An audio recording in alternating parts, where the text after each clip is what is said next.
All right, the waiting room has slowed down, so I think I will get us started. Good afternoon.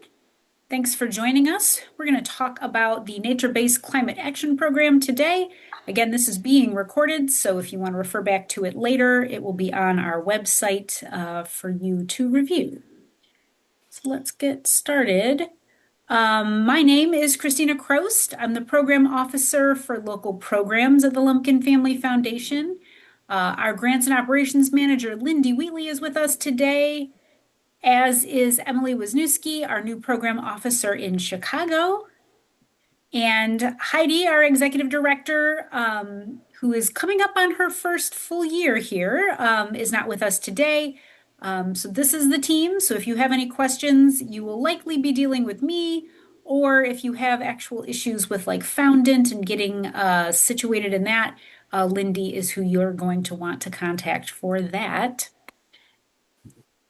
So here's what we're going to cover today in the Nature-Based Climate Action Program. Just a couple informational points here, and then we'll open up for questions. So some of you are familiar to me, but some of you are not actually. So we'll start at the beginning with what the Lumpkin Family Foundation mission and vision is. Bottom line is that we're working together to build healthy, sustainable communities for communities in East Central Illinois. That also includes Chicago, and that includes, the entire United States as well. And we just want a healthy, sustainable world. And so that's what we are striving for through this program. These are some of the values of the Lumpkin Family Foundation. We like working together. We like improving the lives of those who live in East Central Illinois. We're always trying to learn. We take responsibility for caring for the earth. And we try to do this justly and equitably in our processes and programs. So that's a little bit about us, and that's all on our website as well. So the program, again, we're talking about today is Nature-Based Climate Action, and this is unique to the East Central Illinois region. So we are, I should probably just make sure I say that up front, that if you are looking to do a project within this general vicinity in this map, or your organization is located in this general vicinity, you would be eligible to apply for funding through Nature-Based Climate Action. At this time, we do not have any Chicago-based funding for this program. So this is the map that we're looking at when we're determining project eligibility.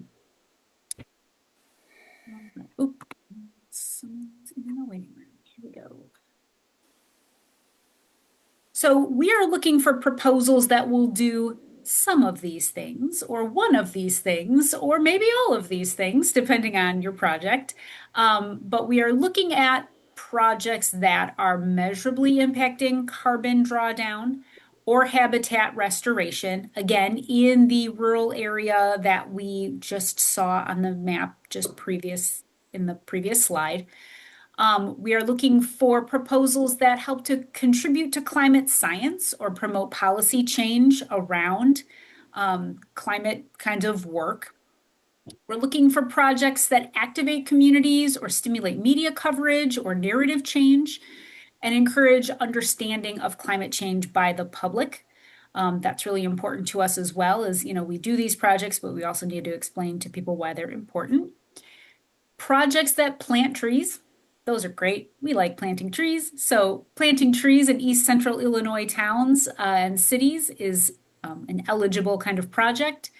And a large-scale carbon farming method with either trees or prairie or wetland, or attempts to advance policy or support market-based change.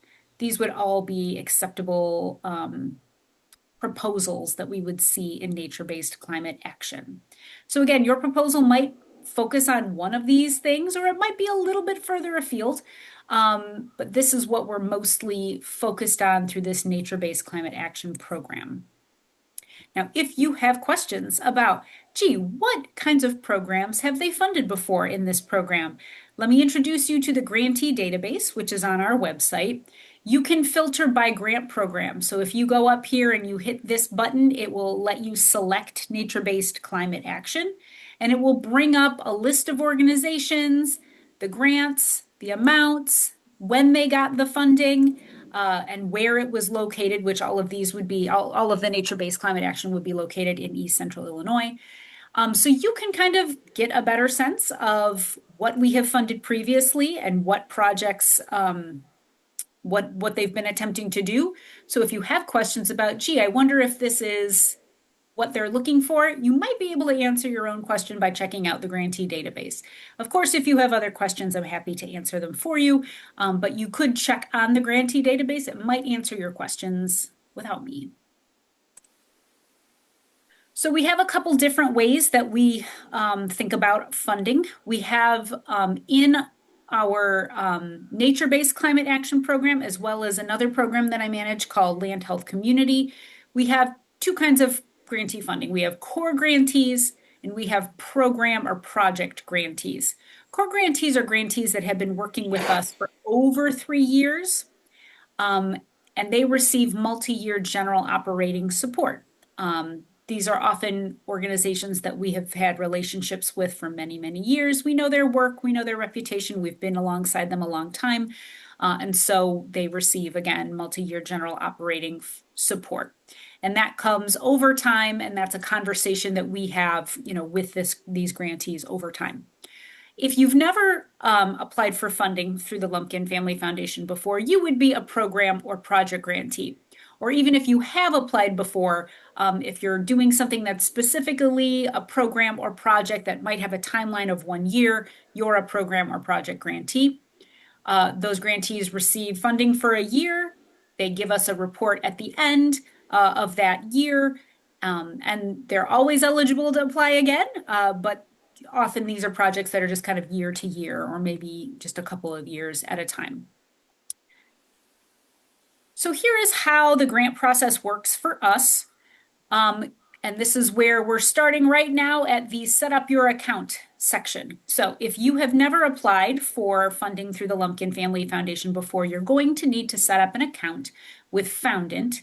If you go on our website, where the button that says, I believe it's apply here, right, Lindy, will take you to the page that gets you all set up. So if you've never done this before, there are some tutorials on our website that will show you how to do that. They're super helpful. Lindy would also be the first person to call if you're having trouble getting signed up, or if perhaps you're new to your organization and they've applied before, but maybe you haven't in your new role. Lindy can help you get set up with the correct logins and et cetera to do that. If you have used Foundant before, though, you're going to use the same logins you've used, and you're going to put together your letter of inquiry, or LOI, through Foundant. So the LOI is the first step in this process for us. It's a short pitch. It's just basically asking us or telling us what your project's about, what you're hoping to do. We don't ask for too many details at the LOI phase. You're going to want to highlight that it's taking place in the East Central Illinois region. That's really important to this particular program. And giving us, again, kind of what you're trying to do and what goals you have for the project. It's a short pitch.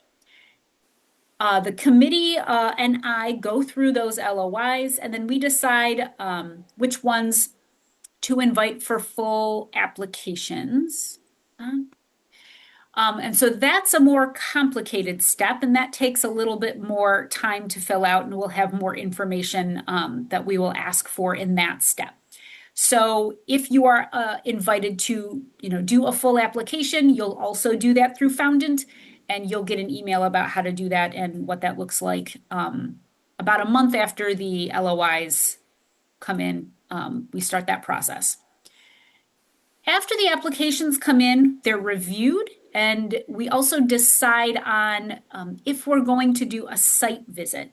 This is a little different from how we've done it in the past. So if you've applied to us for funding in the past, sometimes we've asked for a site visit somewhere right after the applications are due. But we've also realized that, we care deeply about relationships at the Lumpkin Family Foundation, and maybe a site visit during the application process just isn't where you'd want us to come see your work. Maybe there's nothing to see yet. There's nothing in the ground, or there's nothing built yet. And so we are open to the possibility that maybe a site visit makes sense later on in a project, or maybe at the end of a project. And so Just because we say that there might be a site visit, maybe there'll be a site visit up front, especially if it's a new relationship and you've not applied before. Maybe we want to come and talk to you about your project, but maybe not. Maybe not until a little bit later, or maybe not towards the end of the grant cycle. So just wanted to, flag that site visits are a possibility, but you will get further direction on whether there's a site visit or when a site visit might occur later in that process. So after the applications. And then final decisions are made by the committee, and then you'll be notified either way, whether you are receiving funding or not, through Founded. So that is our process of how this works. And the dates of where all of this is happening are as follows. So our LOI opens today, and it is open until the end of July. So you have a month to do that quick, pitch to us about your project. We meet as a committee and decide on who will get full applications sometime in the week of August 7th. You'll get an email from us if you are going to be asked to do a full application sometime during that week. Those would be due about a month later at the beginning of September. And then again, if you're asked for a site visit, there's like a 2-week kind of window where that might occur sometime between September 14th and 25th, perhaps. And then you will find out for sure whether you are receiving funding or not sometime the week of October 9th. And then in the fall of 2027, it's usually October, the post-grant report would be due. So if you do receive funding, you have a full year to let us know how it went. Of course, we'll be in communication between now and then, especially if we want to set up a site visit for sometime later in the process. But that report would be due then a year after funding. So that is all that I had to share with you. And like I said, this is not going to take too terribly long. So I'm open to answering any questions that you might have. Before I launch into that, though, I want to make sure you have my email, Christina@lumpkinfoundation.org. If you have any questions for me about eligibility or about just questions about your project and about alignment. And again, you can find some of that information on our website, but if you really need to ask me, that's my email. And I'm happy to answer any questions.